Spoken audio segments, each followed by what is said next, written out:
How is everyone doing today? I have decided to upload this recorded message because it's something that was laid upon my heart early this morning. And throughout the morning, I have been thinking about it. I have been evaluating myself. And I even had to ask God for forgiveness.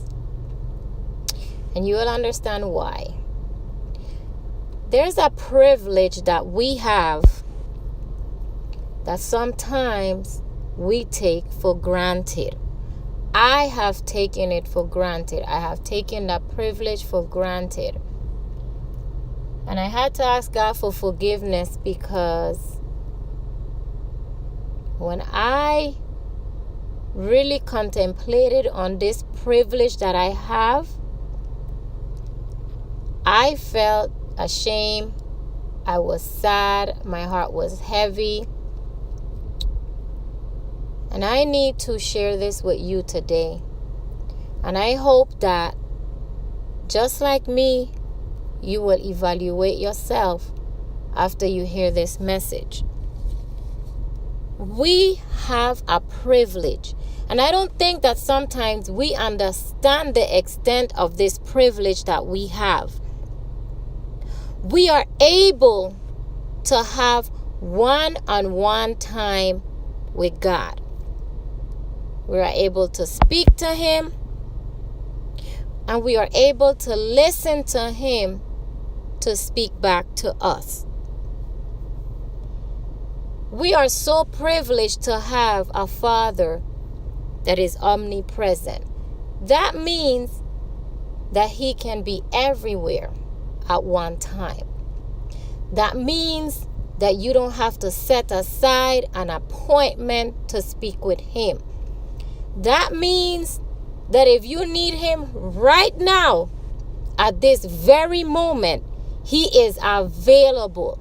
It's not like when you are sick and you need a doctor, you have to call the doctor office and schedule an appointment.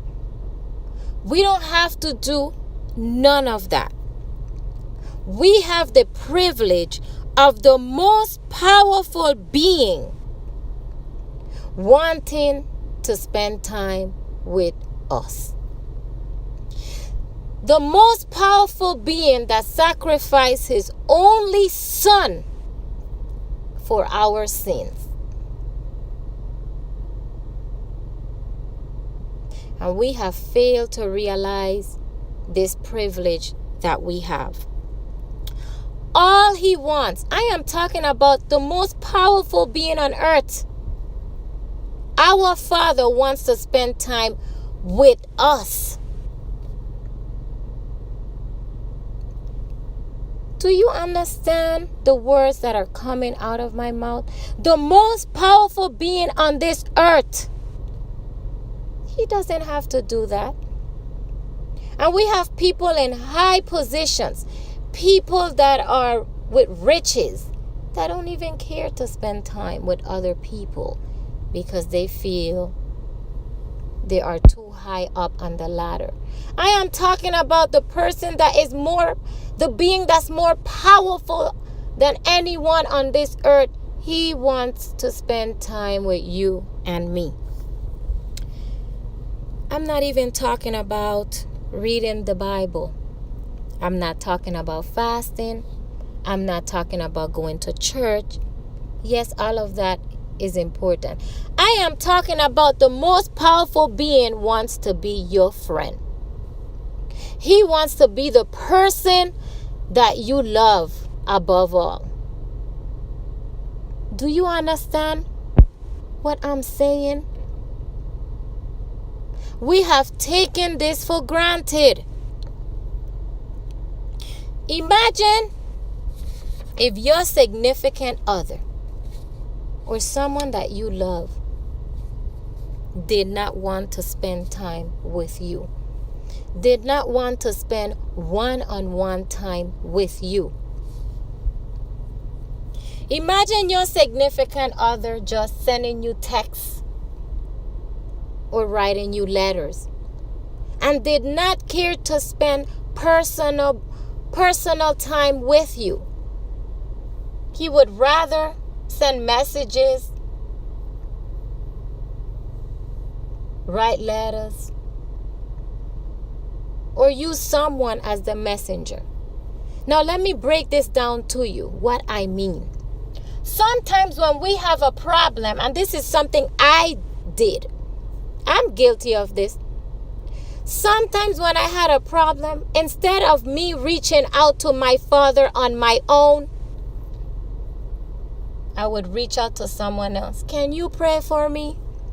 Can you pray that God deals with this situation that I'm dealing with?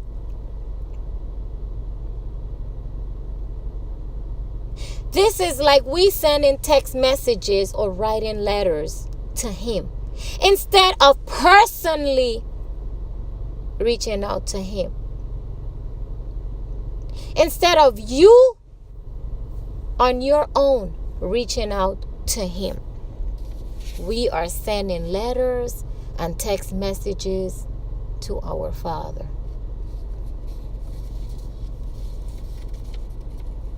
Little do we understand or realize how much easier life would be if we would truly learn to seek him and spend time with him. And I'm going to end with this. You know, I was at my desk at work scribbling on a paper. And I didn't even realize what I was scribbling. And then I looked at what I was scribbling on the paper, and I smiled. I scribbled or wrote the following. I wrote the letter I drew a little heart. I colored it with pink ink, and I wrote the word God. That means I love God. The fact that I was scribbling that on a paper, that led me to understand at that moment that I am in love with my Father. I am truly in love with him.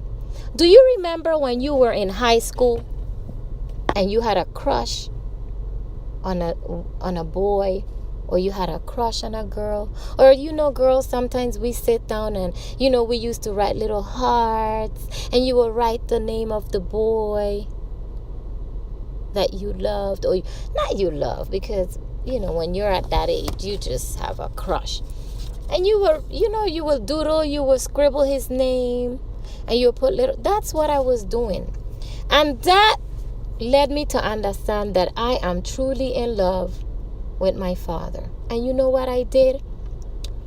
I took that and I cut it. I cut it into a little box and I taped it on my computer. And the reason why I did that was because I wanted it to be a constant reminder of the love that I have for my Father at this present moment. And if for 1 second I look at that little drawing and I realize that I don't have that love, or I am not feeling that love that I felt at that precise moment when I scribbled, when I wrote and I drew that little drawing of how much I love, because I was feeling such love towards my Father. If I look at it for 1 second one day and realize that I don't have that love for him, I am going to evaluate myself. Evaluate myself and see what is going on. What do I need to do to get back at that place? At that place where I truly am in love with my Father. So I want you to evaluate yourself today. Are you truly in love with your Father? When you say, I love God, I love Jesus.